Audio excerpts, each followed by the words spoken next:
झांसी की रानी। Good morning, सुप्रभात सारे बच्चों। आज जो पढ़ाई वाली ये स्टोरी है आपका झांसी की रानी की कविता है।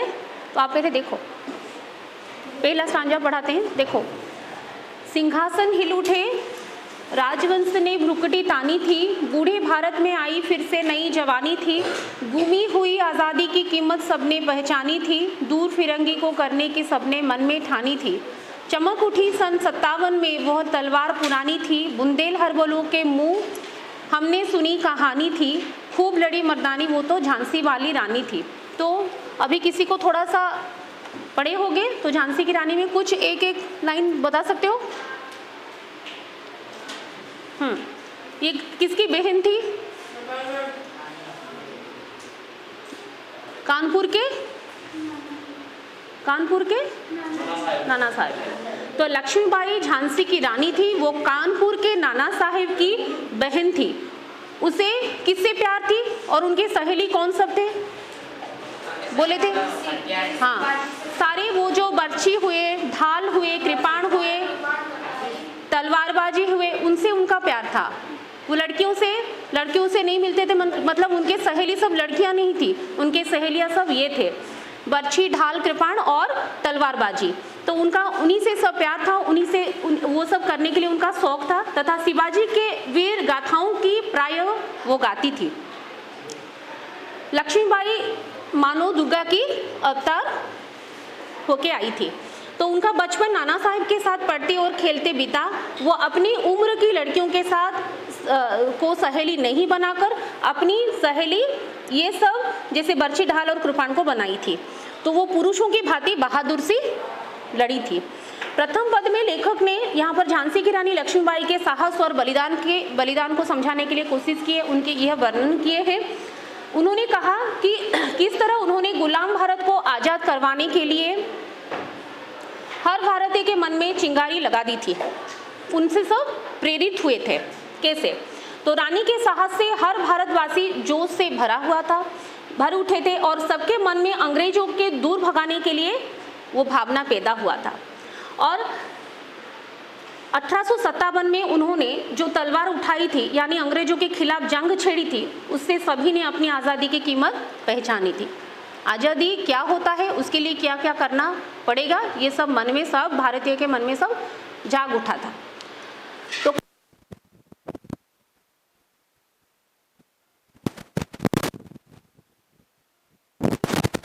खेली थी बर्छी, ढाल, कृपाण, कटारी, उसकी यही सहेली थी। वीर शिवाजी की गाथाएं उसको याद जवानी थी, बुंदेलहरबलों के मुंह हमने सुनी कहानी थी, खूब लड़ी मर्दानी वो तो झांसी वाली रानी थी। तो झांसी की रानी कविता में इस पद में लेखिका ने कहा कि कानपुर के नाना साहब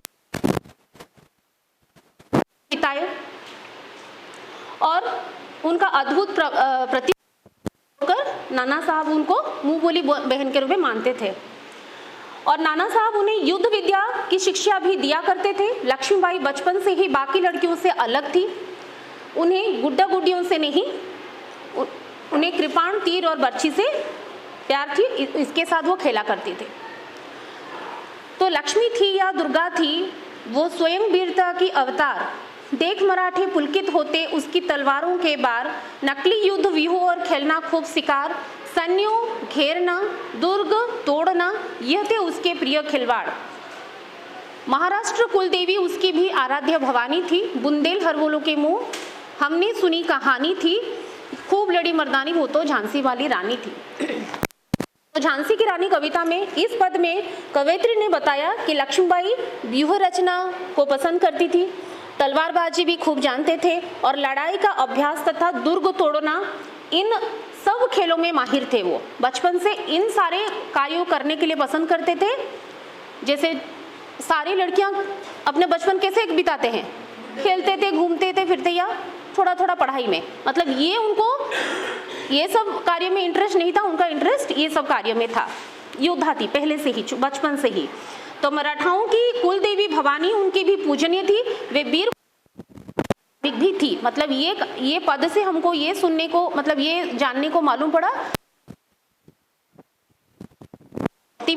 वो पूजा भी करती थी, मतलब पूरी तरह के संस्कारी लड़की थी। ठीक है। तो हुई वीरता की वैभव के साथ सगाई झांसी में, ब्याह हुआ रानी बनाई लक्ष्मीबाई झांसी में, राजमहल में बजी बधाई खुशियां छाई झांसी में, सुभट बुंदेली की विरुद्धवली से वो आई झांसी में, चित्रा ने अर्जुन को पाया शिव से मिली भवानी थी, बुंदेली हरबोलों के मुंह हमने सुनी कहानी थी, खूब लड़ी मर्दानी वो तो झांसी वाली रानी थी। तो यहाँ पर कवयित्री ने, झांसी की रानी कवयित्री का नाम क्या है? सुभद्रा कुमारी चौहान। तो यहाँ कवयित्री ने क्या वर्णना की? तो यहाँ पर रानी का झांसी के राजा श्री गंगाधर राव के साथ विवाह हुआ। उनकी जोड़ी जैसे कैसे थी उनकी जोड़ी? यहाँ पर लिखा गया है शिव और पार्वती की जैसे और चित्रा अर्जुन के जैसे उनका जोड़ी थी। तो शिव और पार्वती और अर्जुन और चित्रा की उपमा दी गई, मतलब एग्जाम्पल्स दिए गए, और उनके आने से झांसी में खुशियां और सौभाग्य आ गए। मतलब वो अपने सारे राज्यवासी को अपने पुत्र पुत्री के जैसे व्यवहार करने लगे। बहुत अच्छा समय वो था बीता। उदित हुआ सौभाग्य, मुदित महलों में उजियाली छाई, किंतु काल गति चुपके चुपके काली घटा घेर लाई, तीर चलाने वाले कर में उसी चूड़िया कब भाई। भाई मतलब क्या होता है?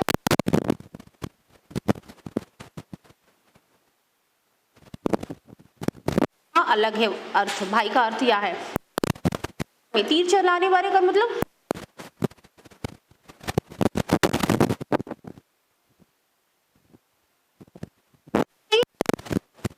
तो वैसा बनाना था रानी जैसा। पसंद थी, ये पसंद नहीं थी, फिर भी वो करने के लिए मतलब कोशिश किए। तो रानी विधवा हुई हाय, विधि को भी नहीं दया आई, निसंतान मरे राजा जी, रानी शोक समानी थी, बुंदेल हरबोलों के मुंह हमने सुनी कहानी थी, खूब लड़ी मर्दानी वो तो झांसी वाली रानी थी। तो बुंदेल हरबोलो उस दिन पूछी थी, उसका अर्थ क्या है? बुंदेल हरबोलो, हरबोलो का अर्थ क्या है? बुंदेलखंड के लोक गायक। तो यहाँ पे कवयित्री ने ये जो दो पद है, यहाँ पे कवयित्री ने क्या समझाने के लिए कोशिश की? लक्ष्मी जीवन के कठिन समय का वर्णन क्या है। रानी लक्ष्मीबाई का कठिन समय, क्यों कठिन समय आया? अभी तक बचपन गया, अच्छी तरह बिताए, खेले कूदे भी और वीरता का रूप भी उनका था। अभी फिर बहुत छोटी सी उम्र में उनका शादी हो गया एक राजा के साथ, फिर तब भी ठीक था, थोड़ा ही ठीक ठाक हुआ था, तब ठीक ठाक था ही, फिर ऐसा विपत्ति उनके जीवन में आ गया। मतलब कठिन समय क्या हुआ? जिसमें उनके पति की असमय मृत्यु के बाद रानी अत्यंत दुखी हो गई। उनकी कोई संतान भी नहीं थी और वे झांसी को संभालने के लिए बिल्कुल अकेली रह गई थी। ऐसा नहीं कि वो कर पाती, मतलब उनकी सहायता थोड़ी सी उस वक्त कोई नहीं किए झांसी की, मतलब झांसी की सहायता के लिए उनकी सहायता कोई नहीं कर रहे थे, क्योंकि किसी को भी पसंद नहीं था कि रानी तलवार उठाए, रानी मतलब राजमहल से बाहर जाके कोई अंग्रेज के विरुद्ध कुछ काम करे, वो किसी को पसंद नहीं था। क्योंकि तब भी सतीदाह प्रथा शायद उससे पहले भी था, महिलाएं घर के अंदर महल के अंदर रहे ये शोभा देता था। वो महल से निकल कर तलवारबाज करे या किसी के विरुद्ध खड़े हों, वो किसी को पसंद नहीं था। बुझा दीप झांसी का तब, डलहौजी मन में हर्षाया, या इस लाइन का अर्थ है बुझा दीप झांसी का तब, मतलब झांसी का दीप यहाँ मुरझाया गया। मतलब क्या हुआ? राजा चले बसे, तो संतानहीन, जैसे वो खुद संतानहीन थे और झांसी भी वैसे संतानहीन, मतलब वही उनका कोई मुनीब नहीं रह गया, राजा नहीं रहे। तो जैसे पिता माता चले जाने से बच्चों जैसे हो जाते हैं अनाथ, वैसे झांसी अनाथ हो गया। तो किसका नजर पड़ी वहां पर? अंग्रेजों का नजर पड़ी। झांसी का तब डलहौजी मन में हर्षाया, खुशी हुआ मनी मन में, चलो यहाँ पर राजा चले गए, अब ये झांसी पर हम अपना अख्तियार बना सकते हैं। तो राज्य हड़प करने का उसने यह अच्छा अवसर पाया, ये ठीक समय है। अभी यहाँ पर क्या करेंगे, क्या कर सकते हैं? राजा मतलब अंग्रेज सब क्या करने के लिए कोशिश की? तब कब्जा करने के लिए कोशिश किए तो फौरन फौजें भेज दुर्ग पर अपना झंडा फहराया। लावारिस का वारिस बनकर ब्रिटिश राज्य झांसी आया। लावारिस बन गया था झांसी, उसका पितामाता। जैसे पिता मर जाने से होता है परिवार का हालत, तो झांसी का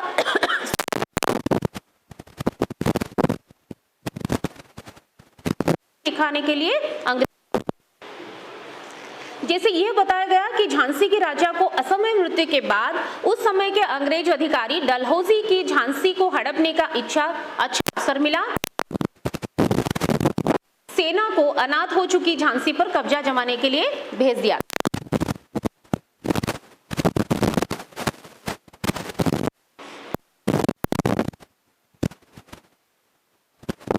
छोड़ चले हम झांसी के मैदानों में, जहां खड़ी है लक्ष्मीबाई मर्द बनी मर्दानों में। लेफ्टिनेंट वॉकर आ पहुंचा, आगे बढ़ा जवानों में।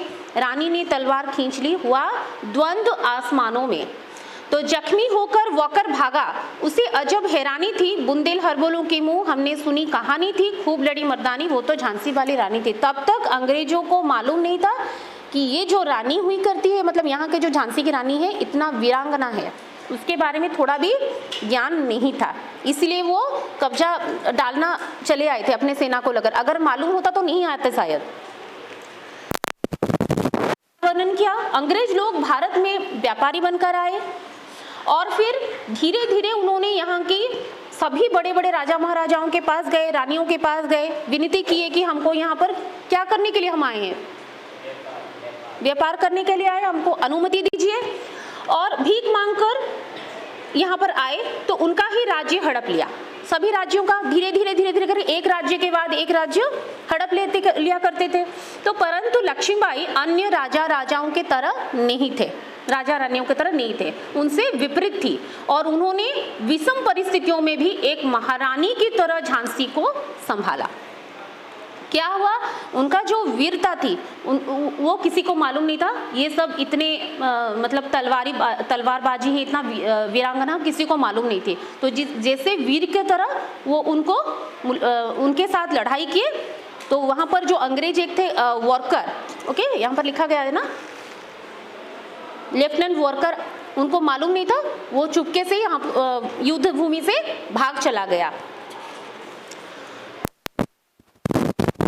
रानी थी, वो पूरा चकित रह गया कि ऐसे कैसे एक लड़की इतना बड़ा युद्ध में अपना वीरता कैसे दिखा पा रही है।